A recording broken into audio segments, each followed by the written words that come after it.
Hello, कैसे हैं आप सब। Keep smiling and welcome to my channel be happy. तो फ्रेंड्स, हमने बात की थी चक्रास के बारे में।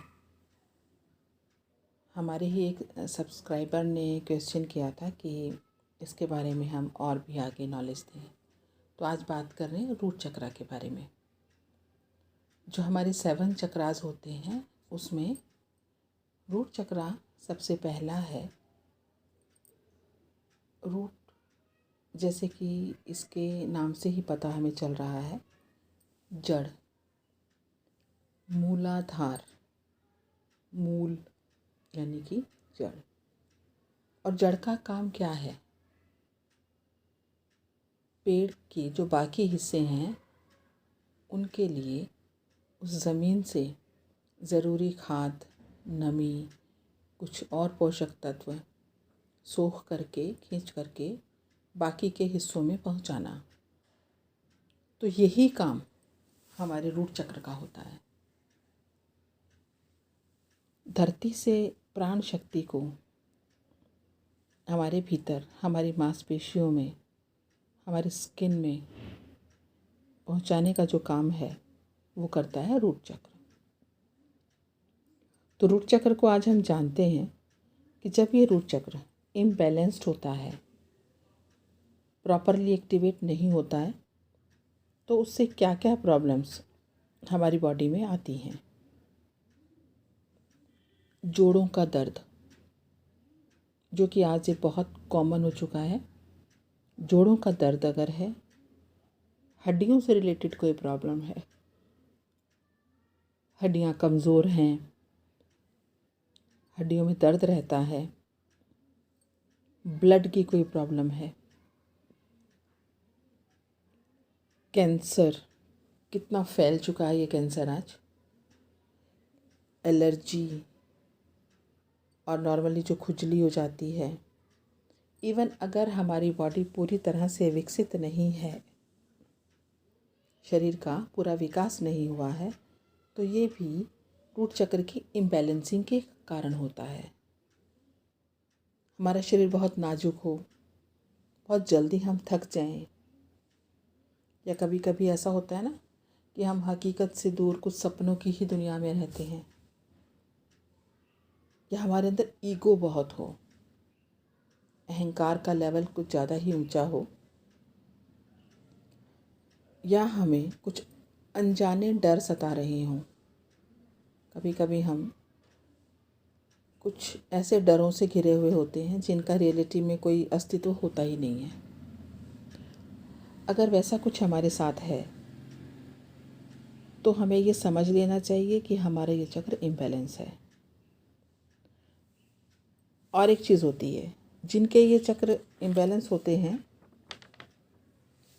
रूट चक्र स्पेशली अगर इम्बैलेंस है, तो हमसे जो लोग मिलते हैं ना, उनको भी नुकसान होता है, उनके भी काम बिगड़ जाते हैं। अगर इनमें से कोई भी चीज़ आपसे रिलेट करती है तो ध्यान देने की ज़रूरत है। अब हम जानते हैं कि हमारा ये चक्र, रूट, ये खराब होता क्यों है, कि इम्बैलेंस्ड होता क्यों है। अगर कोई इंसान नशा करता है, किसी भी तरह का नशा करता है, तो ये चक्र हमारा इम्बैलेंस्ड होता है। कुछ हमारे अंदर इंटरनल विकार होते हैं, आंतरिक विकार होते हैं। अगर किसी के अंदर वो विकार है, या हमारी अपनी दृष्टि गलत है, दृष्टि गलत का मतलब आप समझ रहे हैं, या हमें कोई लाइलाज शारीरिक प्रॉब्लम है, क्योंकि जब हमें कुछ ऐसी प्रॉब्लम हो जाती है कि जिनका इलाज ही नहीं हो सकता, तो हमारे अंदर एक अलग तरह का डर आ जाता है।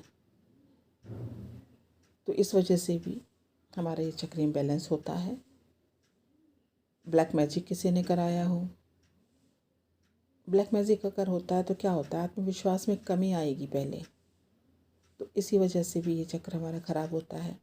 और अगर पेरेंट्स गलत हैं, ध्यान दीजिए, पेरेंट्स अगर गलत हैं तो बच्चे भी गलत राह पे चलते हैं और उनका भी ये चक्र खराब होता है।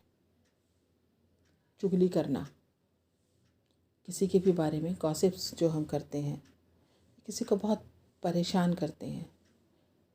किसी किसी की ये आदत होती है कि ज़रा ज़रा सी बात पे किसी को छोटा छोटा टॉर्चर करते रहना। तो इस वजह से भी हमारा ये चक्र इम्बैलेंस होता है। तो इन चीज़ों का अगर हम ध्यान रखेंगे तो ऑब्वियसली हमारे चक्र अपने आप से सही हो जाएगा। जब ये अच्छा होता है तो इंसान बहुत दयालु होता है, बहुत इजीली वो लोगों को माफ़ कर देता है। अपने मन के अंदर ना बातों की गांठ बांध करके बैठा नहीं होता, उसके अंदर लेट गो करने की पावर आ जाती है, चीज़ों को छोड़ना सीख लेता है। और आत्मबोध, खुद को जानना आसान हो जाता है, क्योंकि जब हम चीज़ों को पकड़ के नहीं बैठते हैं, किसी एक ही ढर्रे पे चल नहीं रहे होते हैं और ईगो भी हमारे अंदर कोई मायने रखती नहीं है, तो हम चीज़ों को एक्सेप्ट करते हैं, बहुत आसानी से एक्सेप्ट करते हैं और दोनों पहलू देख पाते हैं। तो इससे हमें फिर क्या होता है कि आत्मबोध होता है। तो आज हमने जाना कि ये चक्र हमारा अगर सही हो तो क्या होता है और गलत हो तो क्या होता है, और बाकी इस चक्र को सही किया कैसे जाए, कौन से तत्व से ये रिलेट करता है, इसके बारे में हम बात करते हैं अपने नेक्स्ट वीडियो में।